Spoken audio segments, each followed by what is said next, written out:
Good afternoon. Urmila Devi PG college से मैं Rajneesh Pandey BA प्रथम वर्ष के छात्र छात्राओं को अर्थशास्त्र विषय के प्रथम प्रश्न पत्र जिसका नाम व्यष्टि आर्थिक विश्लेषण या सूक्ष्म आर्थिक विश्लेषण है के अंतर्गत आज हम एक नए प्रकरण के साथ उपस्थित हैं और आज का जो हमारा प्रकरण है वह है उत्पादक का संतुलन या उत्पादक का साम्य। इंग्लिश में बोलते हैं इसको प्रोड्यूसर्स इक्विलिब्रियम। आइए शुरू करते हैं। देखिए, जैसे हम लोगों ने उपभोक्ता व्यवहार जब हम लोग पढ़ रहे थे वहाँ पर हम उपभोक्ता के साम्य या उपभोक्ता के संतुलन की बात की। उपभोक्ता का साम्य कैसे स्थापित होता है, उपभोक्ता संतुलन की स्थिति में कैसे होता है, कब होता है, क्या कंडीशंस हैं, क्या शर्तें हैं, क्या उपकरण हैं, किसके द्वारा किया जाता है, संतुलन कैसे प्राप्त होता है। उसी प्रकार से जिस प्रकार से उपभोक्ता का साम्य आवश्यक है उसी प्रकार से जो है एक उत्पादक का भी या एक फर्म का भी जो है साम्य स्थापित होना जरूरी है। तो उसी पर चर्चा हम आज लोग करेंगे। आज का जो हमारा टॉपिक है इसी से जो है इसी पर है, यानी हम लोग आज जो है प्रोड्यूसर के इक्विलिब्रियम की ही बात करेंगे। तो आइए शुरू करते हैं। उत्पादक का संतुलन, इसी को हम उत्पादक का साम्य भी बोलते हैं।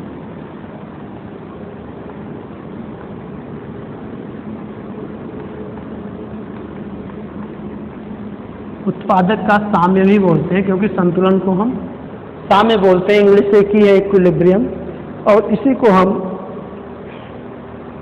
साधनों का अनुकूलतम संयोग भी बोलते हैं। साधनों का अनुकूलतम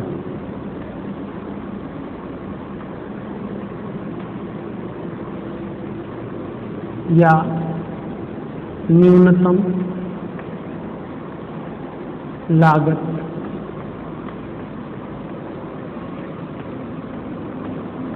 संयोग,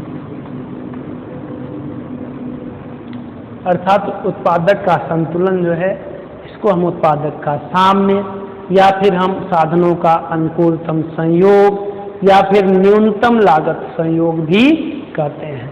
तो उत्पादक साम्य की स्थिति में कब होगा, संतुलन की स्थिति में कब होगा, जहां पर वह न्यूनतम लागत संयोग पर जहां पे होगा वो, यानी न्यूनतम लागत संयोग पर जब वो होगा या फिर साधनों के अनुकूलतम संयोग पर जहां पर होगा, वही संयोग वही बिंदु उत्पादक के लिए जो है संतुलन का भी बिंदु होता है। इसीलिए उत्पादक का संतुलन कहिए, चाहे उत्पादक का साम्य कहिए, चाहे साधनों का अनुकूलतम संयोग कहिए, चाहे न्यूनतम लागत संयोग कहिए, ये सारे जो है सारे एक ही टॉपिक से रिलेटेड हैं। ठीक है, इस सब का मतलब प्रोड्यूसर्स इक्विलिब्रियम ही है। ठीक, आइए अब चर्चा करते हैं। देखिए, उत्पादक के संतुलन को स्थापित करने के लिए जो है दो तरह के उपकरणों की आवश्यकता होती है ना। दो उपकरण की आवश्यकता होती है। जैसे आप लोग जो है, मैं आपको बार बार रिलेटिव करके पढ़ा रहा हूँ, कंपैरेटिव करके, है ना, तुलनात्मक अध्ययन कर लीजिए। आपका जो है उपभोक्ता के संतुलन में भी दो उपकरणों की आवश्यकता पड़ी थी। एक जो है इंडिफरेंस मैथ और एक जो है आपका प्राइस लाइन या बजट लाइन, कीमत रेखा या आय रेखा या बजट रेखा का प्रयोग आपने किया था। और एक जो है आपका क्या था, तटस्थता मानचित्र। ठीक है, उसी तरीके से यहाँ पर भी जो हम इंस्ट्रूमेंट की बात करें, कितने उपकरण की आवश्यकता पड़ेगी, तो यहाँ पर भी दो उपकरण की आवश्यकता पड़ती है। एक समोत्पाद वक्र या समोत्पाद मानचित्र, दूसरा समलागत रेखा।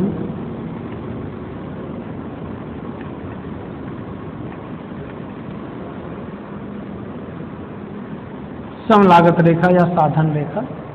साधन लागत रेखा, तो साधन कीमत रेखा। तो कहने का तात्पर्य क्या है कि ये दो जो आपके उपकरण हैं, इंस्ट्रूमेंट्स हैं, उपकरण की आवश्यकता पड़ती है ना, इसके संतुलन को स्थापित करने में इन उपकरणों की आवश्यकता पड़ती है ना। और ये उपकरण क्या है, ये आपको पढ़ा दिए जा चुके हैं। फिर भी मैं यहाँ पे पहले एक बार डेफिनेशन बताता हूँ, फिर उसके जो है मूल बातों पर आता हूँ, जिसके द्वारा जो है ये साम्य स्थापित होता है। तो यदि हम परिभाषा की बात करें तो समोत्पाद वक्र वे वक्र होते हैं जिन पर स्थित प्रत्येक बिंदु दो साधनों के विभिन्न संयोगों को बताता है तथा प्रत्येक संयोग से उत्पादक को समान उत्पादन प्राप्त होता है। ठीक ना। समलागत रेखा, समलागत रेखा वह रेखा होती है जो कि दो साधनों की अधिकतम मात्रा के उन विभिन्न संयोगों को बताता है जो दी हुई साधनों की कीमतें तथा दी हुई लागतों पर क्रय कर सकता है, खरीद सकता है। कौन? उत्पादक या फर्म। तो ये है आपका दोनों का डेफिनेशन। अब हम आइए इनके बारे में हम बात करें। समोत्पाद मानचित्र क्या है? जैसे समोत्पाद वक्र, एक ही चित्र में जो है समोत्पाद मानचित्र क्या होता है? जब एक ही रेखा चित्र में एक से अधिक जो है समोत्पाद वक्रों का प्रयोग किया गया हो या दर्शाया गया हो तो उसको हम क्या कहते हैं? समोत्पाद मानचित्र। तो समोत्पाद वक्र या समोत्पाद मानचित्र का प्रयोग हम करते हैं और समलागत रेखा का प्रयोग करते हैं। ठीक है।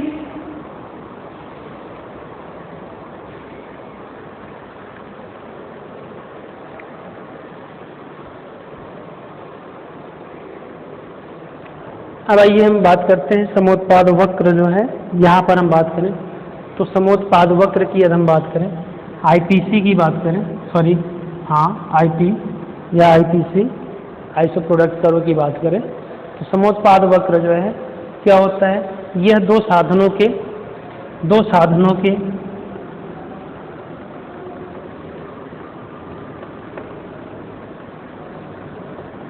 विभिन्न संयोगों को बताता है, विभिन्न संयोगों को बताता है जिसमें प्रत्येक संयोग से उत्पादन क्या होता है? समान होता है, यानी समान मात्रा में उत्पादन होता है। अर्थात ये भौतिक उत्पादकता को बताता है कि कितना उत्पादन हो सकता है दो साधनों के संयोग से, है ना, कितना उत्पादन हो सकता है। तो जो भी इन साधनों के संयोग से जो भी उत्पादन होता है वो जो भी होता है वो क्या होता है? समान होता है। तो समोत्पाद वक्र जो है ये समान उत्पादन वाला जो है दो साधनों के विभिन्न संयोगों को बताता है। क्लियर? इस प्रकार से देखा जाए तो हम कह सकते हैं कि ये जो समोत्पाद वक्र है ये तकनीकी दशाओं को प्रकट करता है। ये किसको प्रकट करता है? ये तकनीकी दशाओं को प्रकट करता है।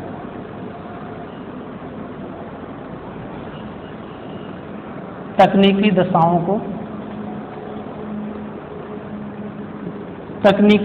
को प्रकट करता है। Technical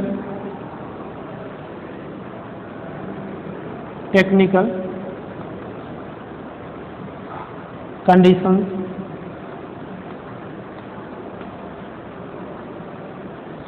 technical conditions.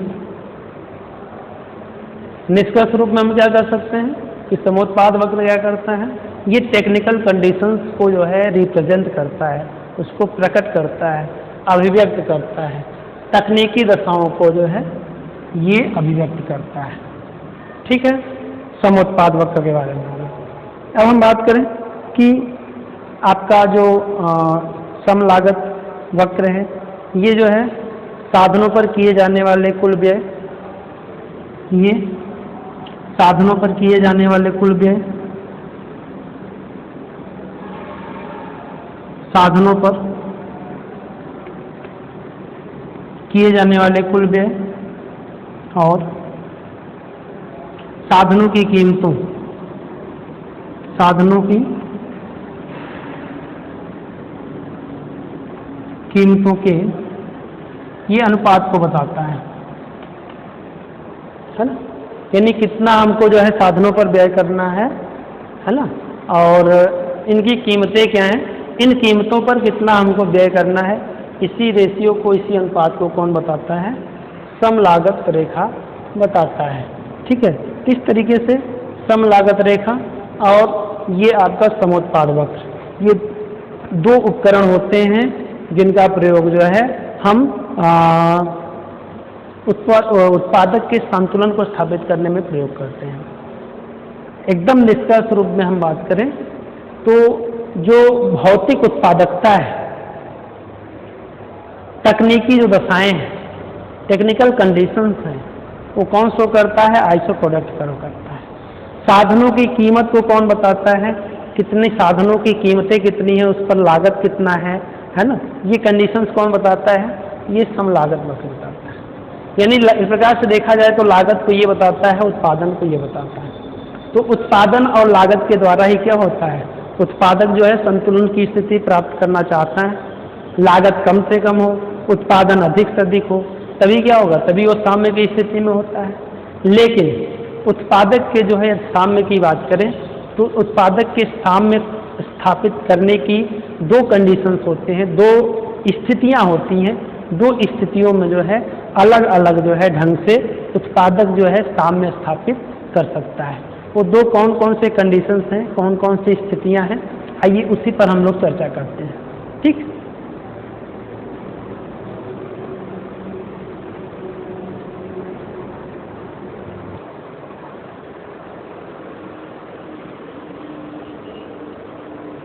देखिए जो उत्पादक का संतुलन है,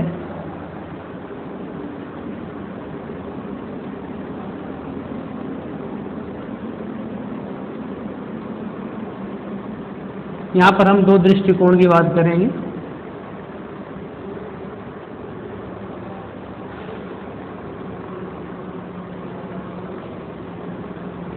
अर्थात दो दृष्टिकोणों से जो है उत्पादक के साम्य को स्थापित किया जा सकता है। पहला जो दृष्टिकोण है वो है लागतों को न्यूनतम करना, लागत को न्यूनतम करना जबकि उत्पादन की मात्रा दी हुई हो, लागत को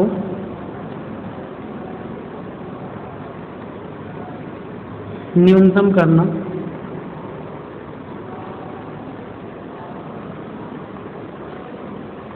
लागत को न्यूनतम करना जबकि उत्पादन की मात्रा दी हुई हो।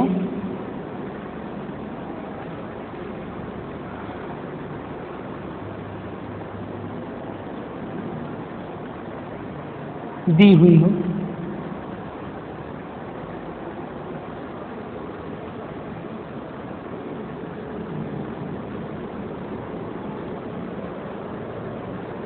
दूसरा, दो कंडीशन, दो व्यू हैं, दो दृष्टिकोण हैं। दूसरे में हम कह सकते हैं उत्पादन को अधिकतम करना,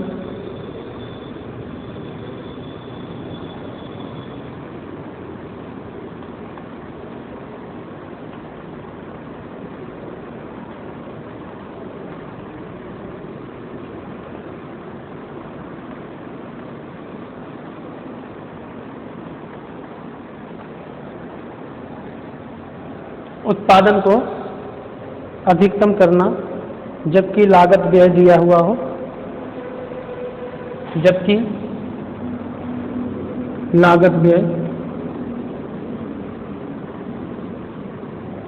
दिया हुआ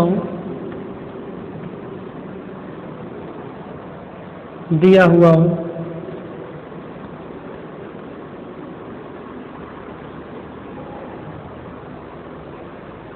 तो दो दृष्टिकोण के द्वारा हम उत्पादक के संतुलन को ज्ञात कर सकते हैं। मैंने आपसे पहले ही बताया कि दो चीजें हैं, एक लागत, एक उत्पादन। आपका जो है इनपुट्स, आउटपुट्स, इनपुट्स कम से कम हो, आउटपुट अधिक से अधिक हो, यही तो अच्छी स्थिति होगी, यही तो उत्पादक के लिए लाभ की स्थिति होगी, यही तो उत्पादक के लिए संतुलन की स्थिति होगी।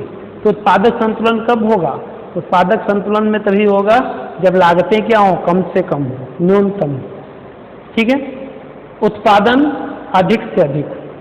ठीक है, तो उत्पादन अधिक हो, लागत कम हो, यही क्या होगा, यही जो है आपका अनुकूलतम स्थिति होगी, यही उत्पादक का संतुलन की स्थिति होगी। लेकिन चूंकि दो फैक्टर हैं, दो कारक हैं, केवल अकेला कारक नहीं है, और दोनों कारक एक दूसरे पे क्या करते हैं, प्रभाव डालते हैं। दोनों कारक जब एक दूसरे पर प्रभाव डालते हैं तो ऐसी स्थिति में जो है दोनों को जो है कॉम्बिनेशन, दोनों का संयोग का जो है संतुलन में लाना थोड़ा कठिन काम होता है। केवल ये कह दीजिए कि हम जो है लागत को जो है कम कर दें, उत्पादन को बढ़ा दें, तो ऐसा सीधा सीधा संभव है नहीं, है ना। तो उसके लिए यहाँ पे कुछ कंडीशंस हैं, यहाँ पे दिया है। हाँ, बात सही है, लागत को हमें न्यूनतम करना है, लागत को हमको न्यूनतम करना है संतुलन के लिए, है ना। हमको जो है उत्पादन को अधिकतम करना है संतुलन के लिए, लेकिन सीधा लागत को हम न्यूनतम नहीं कर सकते। लागत को जब हम न्यूनतम करेंगे तो उस समय उत्पादन की स्थिति क्या होगा, है ना, क्योंकि उत्पादन को एक साथ हम बढ़ाएं, एक तरफ उत्पादन बढ़ाएं, एक तरफ लागत को कम कर दें, दोनों एक साथ करना थोड़ा कठिन है। तो हम किन कंडीशन में करेंगे, जब हम लागत को न्यूनतम करने का प्रयास करेंगे तो उस समय हम क्या करेंगे, एक को हम फिक्स कर देंगे, स्थिर कर देंगे, क्योंकि दो चर है ना, एक को रोक के रख के ही जो है क्या करेंगे, हम एक में जो है संतुलन स्थापित करेंगे, बराबर करने का प्रयास करेंगे, दोनों में, है ना, साम्य स्थापित करने का प्रयास करेंगे। तो ऐसी स्थिति में लागत और उत्पादन में जब लागत को हम न्यूनतम करना चाहते हैं, यानी लागत को हम जो है क्या करेंगे, ऊपर नीचे करके हम क्या करेंगे, कहीं ना कहीं हम ढूंढेंगे कहाँ कम से कम हो, हम लागत की खोज करेंगे कहाँ कम से कम हमको प्राप्त हो, है ना। तो ऐसी स्थिति में हम उत्पादन को क्या करेंगे, एक जगह स्थिर कर देंगे। भाई जैसे दो लोग हैं, है ना, तीन लोग हैं, तीन लोगों में कहीं आप गए हैं मेले में, ठीक है, और उसमें से एक लोग जो है गायब हो गए, भाग गए, ठीक है, या दो लोग मान लीजिए दोनों लोग भाग गए, आप अकेले उनको ढूंढ रहे हैं, उसमें से एक मिल गया, ठीक ना, तो क्या करेंगे, आप उसको जो है एक जगह जो है या तो साथ में ले लीजिए, या फिर उसको क्या करेंगे कि एक स्थिर जगह जो है बैठा देंगे, फिक्स जगह, जहां आप दोबारा आके वहां उसको पा सके। तब जाके आप एक को जो है ढूंढना, दूसरे को ढूंढना शुरू करेंगे तो आसानी से वो भी मिल जाएगा, तो दोनों आपस में मिल जाएंगे।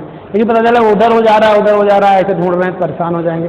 जब से आप इसको ढूंढ के बैठाए, इसको आपने बोला नहीं कहीं बैठे रहो, आप दूसरे को ढूंढ कर आए, पता चला वो फिर गायब हो गया, है ना, तो फिर आप उसको ढूंढते रहिए, फिर उसको ढूंढते रहिए, परेशान हो जाएंगे। तो एक को स्थिर करना जरूरी है ना। तो ऐसी स्थिति यहाँ भी है, जब हम इसको न्यूनतम करना चाहते हैं, है ना, इसको न्यूनतम करने का प्रयास कर रहे हैं, तो ऐसी स्थिति में उत्पादन को क्या करना चाहिए, उत्पादन को वहाँ पे निश्चित होना चाहिए। तो इसलिए यहाँ पे दिया, जबकि उत्पादन क्या हो, उत्पादन की मात्रा दी हुई हो, दी हुई हो मतलब फिक्स हो, स्थिर हो, उसमें कोई परिवर्तन न हो रहा हो, उसी को कहते हैं उत्पादन दी हुई हो। ठीक है, बात क्लियर हो गई। और दूसरा कंडीशन है उत्पादन को अधिकतम करना, जबकि लागत व्यय क्या हो, दिया हो। वही चीज यहाँ पर भी है। अब यहाँ पर दो स्थितियाँ हैं, या तो हम उत्पादन को स्थिर करके दें और लागत को कम ज़्यादा करके जो है संतुलन स्थापित करें, या फिर लागत को ही हम क्या कर दें, स्थिर कर दें, और उत्पादन को जो है हम क्या करें, अधिकतम करके जो है क्या करें, उसको हम संतुलन को लाने का प्रयास करें। ठीक है, लेकिन जब भी हम करेंगे लागत को हम कम ज़्यादा करेंगे तो उसमें न्यूनतम करना पड़ता है, और उत्पादन में जब हम उसमें परिवर्तन करते हैं तो उसमें हमको अधिकतम करने का प्रयास करना होता है। ठीक है, और एक को क्या करना पड़ेगा, आपको स्थिर करना पड़ेगा। ठीक है, तभी जो है उत्पादक साम्य की स्थिति में प्राप्त कर सकता है। आइए दोनों ही दृष्टिकोणों को जो है हम अलग अलग समझने का प्रयास करते हैं। तो आइए सबसे पहले हम पहले दृष्टिकोण की बात करते हैं, लागत को कैसे हम न्यूनतम करें और उत्पादन की मात्रा जबकि दी हुई है। ठीक है,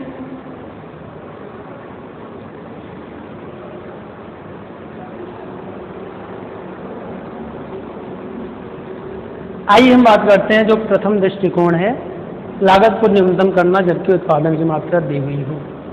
यानी कोई भी फर्म जिसके सामने जो है उत्पादन की मात्रा निश्चित है, अर्थात वह उत्पादन में परिवर्तन नहीं कर सकता, उत्पादन में वो वृद्धि नहीं कर सकता, उत्पादन उसकी स्थिर है, ऐसी स्थिति में वो अपने सामने को स्थापित करने के लिए वो क्या करता है, वो लागत को न्यूनतम करने का प्रयास करता है। लागत कैसे न्यूनतम हो, वह लागत के न्यूनतम सम लागत पर पहुंचने का प्रयास करता है, न्यूनतम लागत रेखा पर पहुंचने का प्रयास करता है, जहां पर उसकी लागत कम से कम हो, जिससे जो है उसको सामने स्थापित हो सके, संतुलन स्थापित हो सके, या कह लीजिए कि जो साधनों का जो न्यूनतम लागत संयोग है, न्यूनतम लागत संयोग पर वह पहुंच सके। तो न्यूनतम लागत संयोग पर वह कैसे पहुंचे, उसके लिए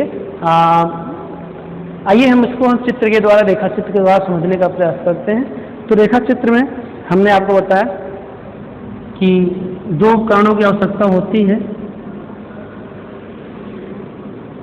यहाँ पर हम x ले लें, यहाँ पर वो मूल बिंदु है, ये y है।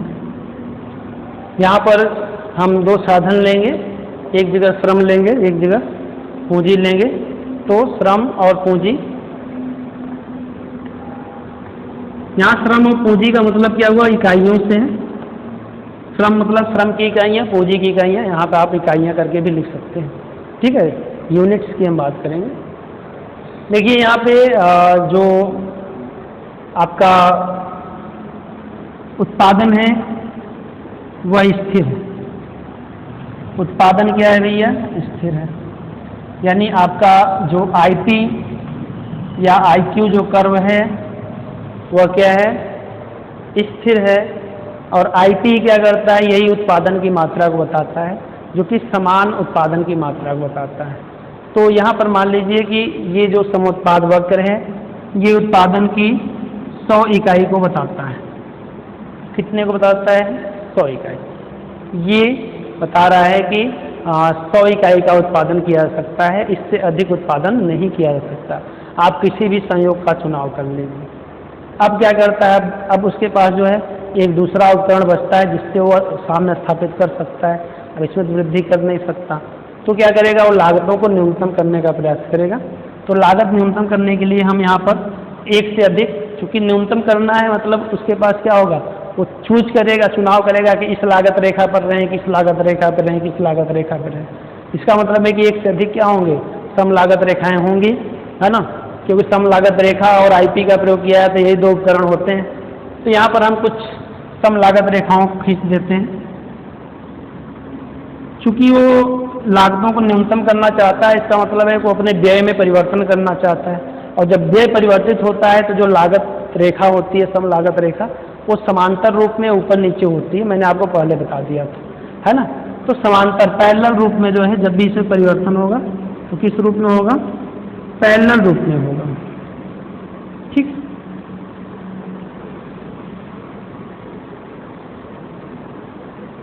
अब यहाँ पर देखिए, आप ध्यान से देखेंगे, आप ध्यान से देखें तो यहाँ पर ये आपकी कुछ लागत रेखाएं, सम लागत रेखाएं हैं। इनका आप चाहे तो नामकरण कर दें। ये आपका मूल जो है आपका सम लागत रेखा है AB, ठीक है। इसके अलावा जो है आप ऊपर और नीचे जो लागत रेखा है इसका नामकरण आप कर सकते हैं।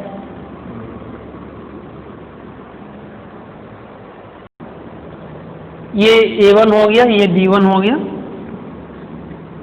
इसको आप A2 B2 कर लीजिए। ये तीन जो है सम लागत रेखाएं हैं, है ना, AB A1 B1 A2 B2 करके। यहाँ पर देखिए तीन बिंदु भी हमको प्राप्त हो रहे हैं। यहाँ से आप देखें, एक बिंदु यहाँ पर प्राप्त हो रहा है, इसका नाम हम E रख दें, इसका नाम हम C रख दें, इसका नाम हम D रख दें। तो C D E ये तीन जो है संयोग बिंदु प्राप्त हो रहे हैं, जो कि किस वक्र पर हैं, समोत्पाद वक्र पर है। IP समोत्पाद वक्र पर ही स्थित है, ठीक है।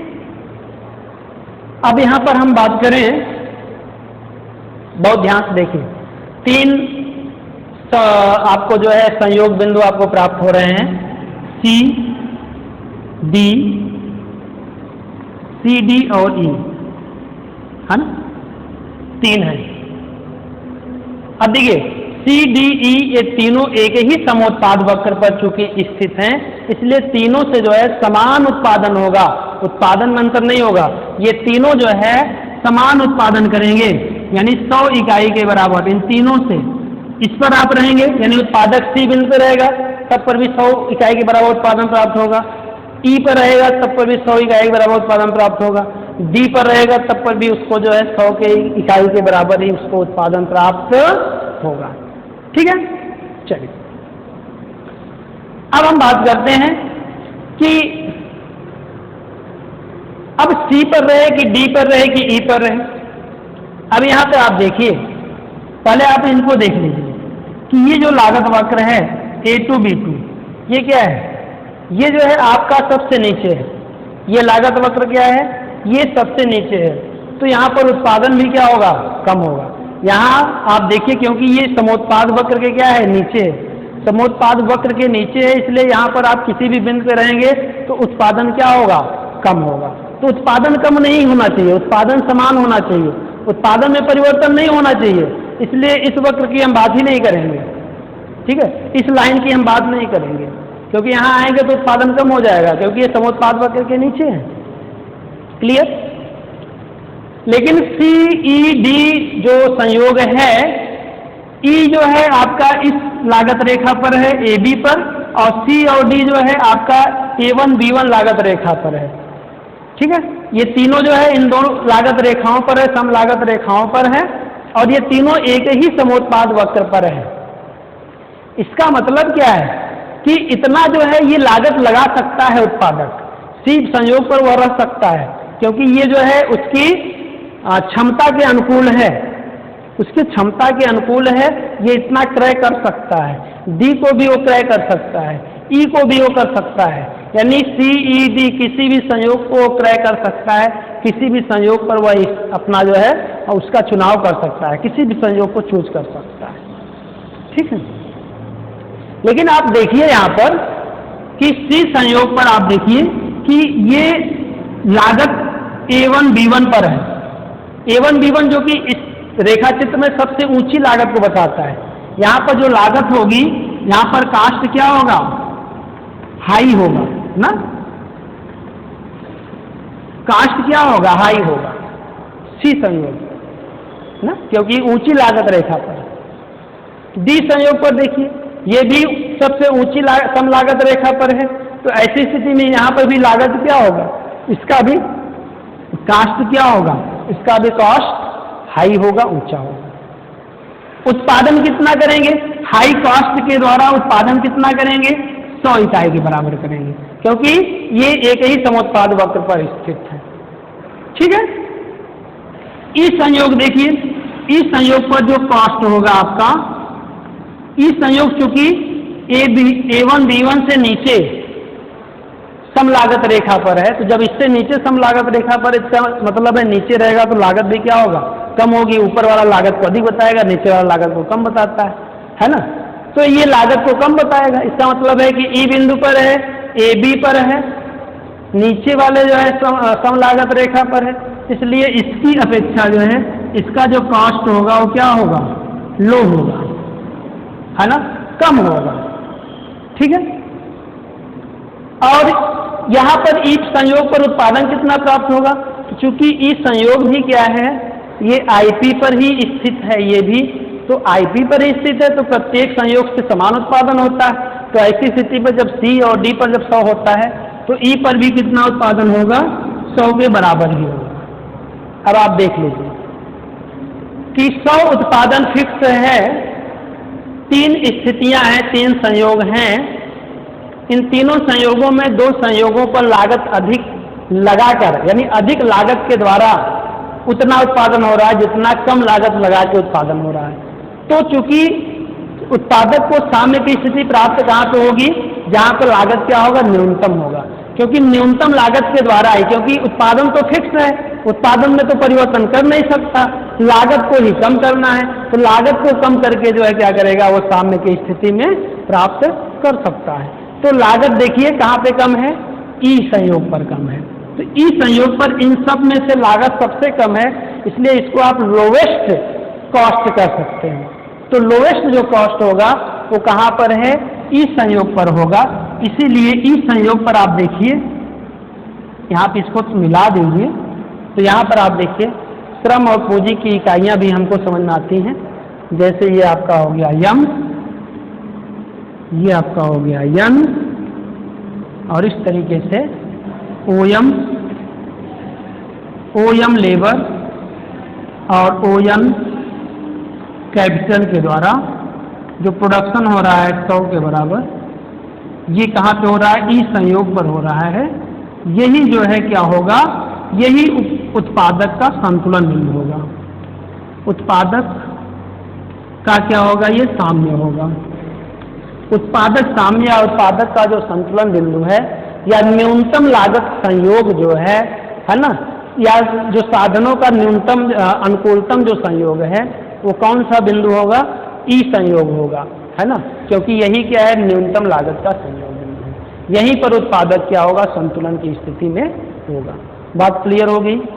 तो इस तरीके से जो है हम पहले दृष्टिकोण के द्वारा उत्पादक के संतुलन की व्याख्या हम इस तरह से कर सकते हैं।